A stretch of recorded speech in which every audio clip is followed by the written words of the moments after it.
Olá, muito boa tarde a você, nosso querido internauta do portal Amazonas 1. Estamos ao vivo em mais uma transmissão nessa rodada de entrevistas com os candidatos que vão concorrer a vários cargos nesta eleição. E hoje estamos aqui com um candidato à reeleição pelo Democratas, reeleição a deputado federal, ao cargo de deputado federal, Paulderney Avelino. Candidato, seja bem-vindo ao portal Amazonas 1. Muito obrigado, estou à disposição. Queria fazer primeiramente um histórico, rapidamente, do senhor. O Paulderney Avelino, ele é de Eirunepé, engenheiro civil e político brasileiro, atualmente eleito deputado federal pelo estado do Amazonas. Está em seu 6º mandato de deputado federal, sendo 4 consecutivos entre 91 e 2007 e outros 2 também consecutivos desde 2011. Licenciou-se do mandato de deputado federal na legislatura de 2011 e 2015 para assumir o cargo de secretário municipal de Educação de Manaus e reassumiu o mandato na Câmara dos Deputados em 18 de dezembro de 2013. Candidato, experiência aqui não falta nessa sua caminhada como deputado federal. E ficha limpa. E ficha limpa. Candidato, eu queria começar essa conversa, essa nossa entrevista, falando e ficha limpa, inclusive, como você pode ver aí na imagem. Vamos mostrar aqui nessa câmera daqui, certinho. Isso aqui é o detector de políticos ou de detector de corrupção. Esse aplicativo é um aplicativo extremamente interessante, que foi desenvolvido exatamente para saber quem é quem na política brasileira hoje. Quem tem ficha suja e quem tem ficha limpa. Então, é um aplicativo, inclusive tem um negócio na tela, candidato, mas é um aplicativo, inclusive, que você pode baixar aí no seu celular, Android, iOS, você acha facilmente. Isso. Candidato, eu queria começar essa nossa entrevista falando sobre um tema que ele agrada muito, inclusive, Zona Franca de Manaus. Sim. A gente tem sofrido muitos ataques recentemente, inclusive nessa área de polo de concentrados. Como é que está a atuação, a sua e dos demais colegas, vamos dizer assim, dos deputados, nessa questão de defender a Zona Franca de Manaus? Bom, eu estudo, eu trabalho muito, eu atuo muito na defesa da Zona Franca de Manaus. Vou contar aqui um pequeno histórico meu sobre Zona Franca. A lei que modernizou a Zona Franca de Manaus, eu fui o relator em 1991, no meu primeiro ano do meu primeiro mandato. A partir dali, eu vi a necessidade de saber como é que funciona essa legislação extremamente complicada da Zona Franca de Manaus. Depois, eu consegui ir resolvendo problemas que tem aqui no nosso polo industrial. Uma lei de informática, por exemplo, de 1999, onde nós salvamos, digo nós porque fui eu e outros, mas a iniciativa foi minha, de introduzir nessa lei de informática um dispositivo, uma lista de produtos que se fabrica na Zona Franca de Manaus ou que se fabricava aqui para que não fosse objeto da lei de informática, porque a lei de informática trazia o IPI para 0. E se trouxesse IPI para 0 de televisão, o polo de televisor já teria saído de Manaus. O polo de som já teria saído de Manaus. Enfim, nós conseguimos aprovar a lei de informática com a lista dos produtos daqui da Zona Franca de Manaus. Significa que nós mantivemos tudo que nós temos hoje, ainda desde 99, por conta dessa lei que nós aprovamos, com essa lista que não pode ser considerado bem de informática. Hoje um televisor, você vê aí, um televisor é um dispositivo de informática. Enfim, aí depois, em 2004, eu consegui aprovar também um dispositivo numa lei que retirava toda a tributação de PIS, COFINS e outros tributos na cadeia produtiva dos componentes eletrônicos para o bem final. Por exemplo, uma motocicleta, um televisor, que são produzidos aqui. Era mais barato produzir no Rio Grande do Sul, na China, em São Paulo, do que produzir aqui do lado da fábrica por conta da questão tributária. Eu consegui desonerar toda a cadeia produtiva desses produtos.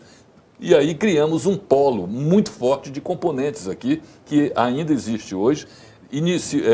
Chegou a gerar mais de 40 mil empregos, só esse polo que eu criei por conta dessa atuação nessa lei, desonerando os componentes. E daí, N outras coisas. Agora a questão dos concentrados será resolvido. Eu garanto uma solução que deverá sair até sexta-feira dessa semana. Qual seria essa solução? A solução está vindo.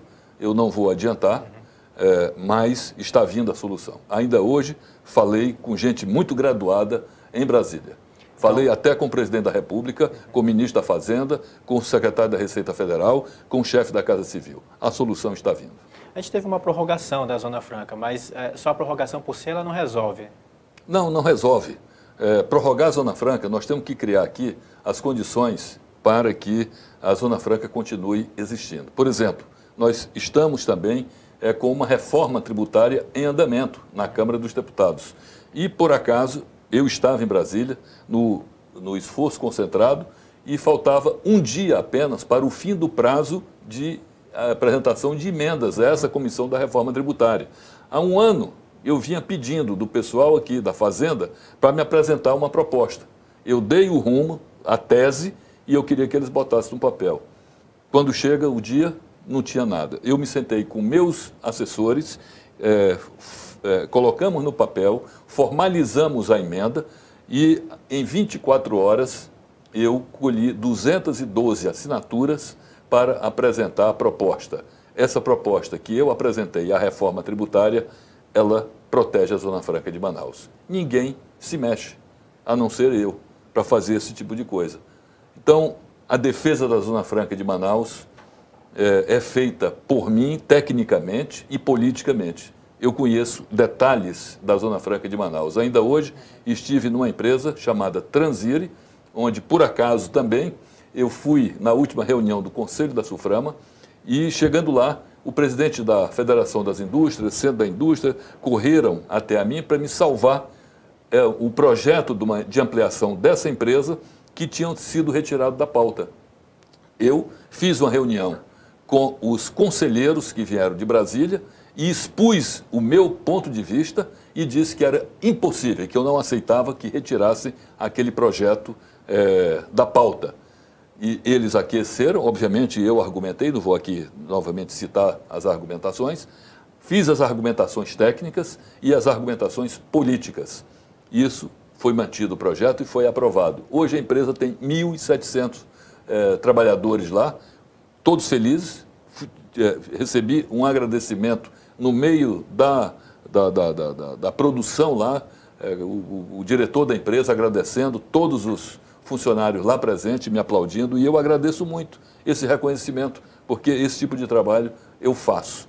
E a Zona Franca de Manaus não pode ficar sem uma pessoa que tenha experiência, que tenha conhecimento e que tenha trânsito e respeito lá em Brasília. Modestamente, eu reúno essas condições para continuar defendendo a Zona Franca de Manaus. Pelo que eu entendi na sua fala, deu a entender que o senhor é a única pessoa que se mexe na Câmara dos Deputados aqui do Amazonas para defender a Zona Franca. Como é que está a atuação dos outros parlamentares? Porque todos falam que protege a Zona Franca, mas como é que é a atuação, o senhor que já está lá dentro? Procure saber com os agentes econômicos aqui do Estado, Centro da Indústria, Federação da Indústria, Federação do Comércio, CDL, Federação dos Trabalhadores, quem é que efetivamente defende a Zona Franca de Manaus, lá em Brasília.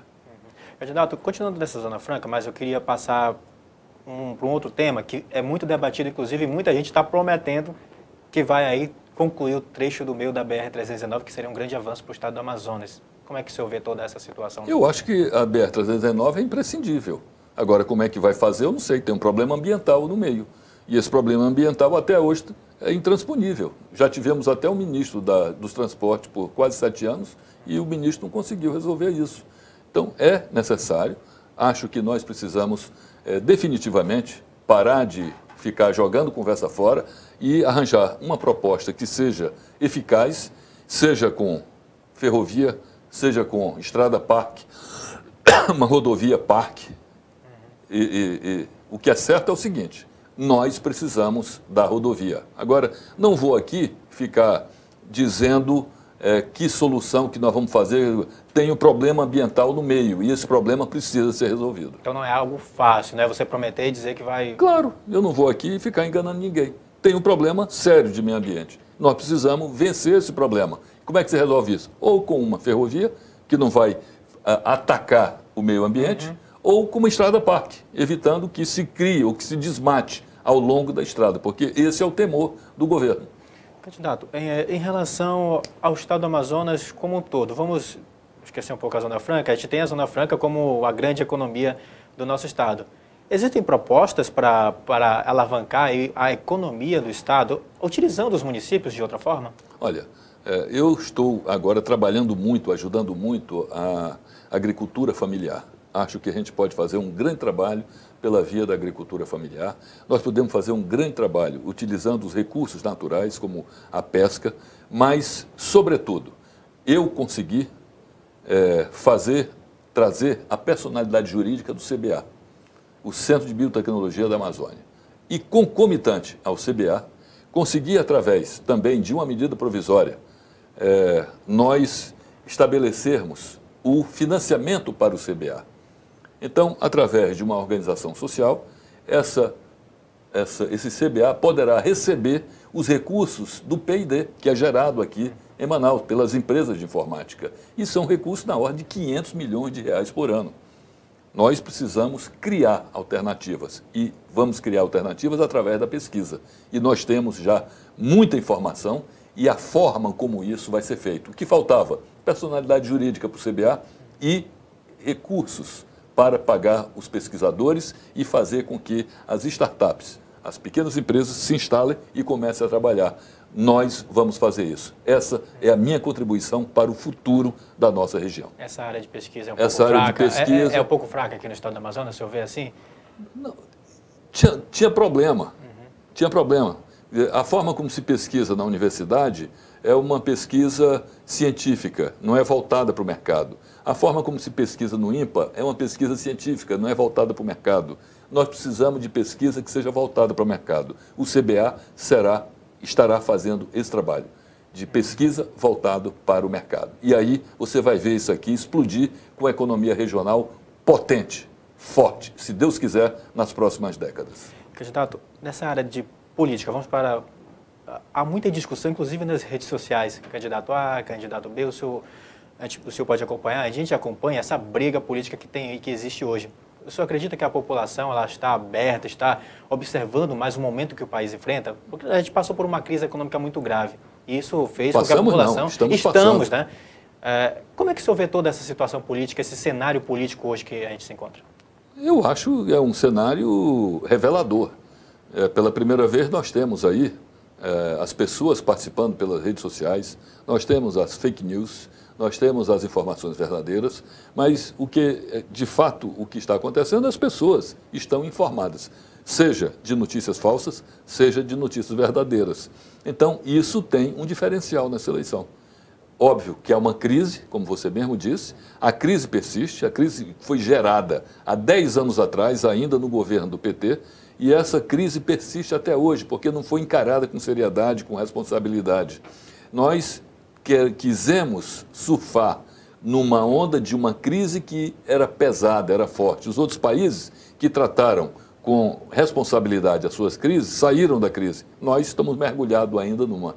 Eu entendo que é necessário que se faça, quer dizer, não se pode querer fazer populismo o tempo todo. Quem sofre é o povo. E as pessoas não precisam acreditar que tem solução fácil. As soluções não são fáceis. As soluções vêm sempre acompanhadas de questões que precisam fazer sacrifício, porque solução fácil só existe na boca dos populistas. E aí a conta vem mais pesada para frente. Quem paga são os filhos, são os netos e as próprias pessoas.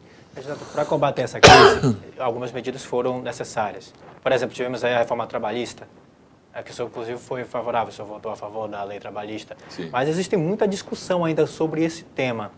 A reforma trabalhista, de fato, veio para ajudar a economia do país? Eu acho que a reforma trabalhista, como você disse, ela modernizou as relações de trabalho, coisa que se faz no mundo inteiro hoje. A nossa legislação trabalhista continua protegendo o trabalhador como poucos países protegem. Nós continuamos dando o 13º, salário maternidade, salário férias, tem as férias, tem todas as garantias, não foi tirada nenhum benefício do trabalhador. Nenhum benefício do trabalhador. Então, o que as pessoas fazem é agora aproveitar o momento e ficar querendo criar factóide, notícias falsas, jogando o trabalhador contra uma legislação ou contra quem votou a legislação de uma forma irresponsável. O Brasil está numa crise, tem 13 milhões de brasileiros desempregados e nós não podemos ser irresponsáveis de estar querendo jogar a culpa em pessoas que não têm culpa. Quem paga a conta é o trabalhador que muitas das vezes, desinformado, fica com raiva e está cometendo um ato em que não deveria, por justiça, estar fazendo. Então, acho que foi feita uma modernização. Essa lei vai ajudar o país, não vai prejudicar o trabalhador. Se você tiver algum ponto que essa lei, que saiba que essa lei prejudica o trabalhador, eu queria falar sobre ele.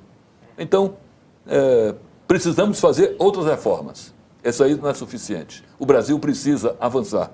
Nós temos problemas gravíssimos. Nós temos o Paraguai aqui do lado, que está drenando as empresas, porque tem uma legislação trabalhista bem simples. Nós temos outros países que estão drenando as nossas empresas e, daqui a pouco, se nós formos querer ficar com aquela legislação de 70 e tantos anos atrás, nós vamos nos perder no meio do caminho. O que nós fizemos foi modernizar, sem tirar qualquer direito do trabalhador. Só para a gente encerrar a nossa entrevista, o senhor é um amigo, inclusive pessoal, do candidato à presidência da República, o Jair Bolsonaro.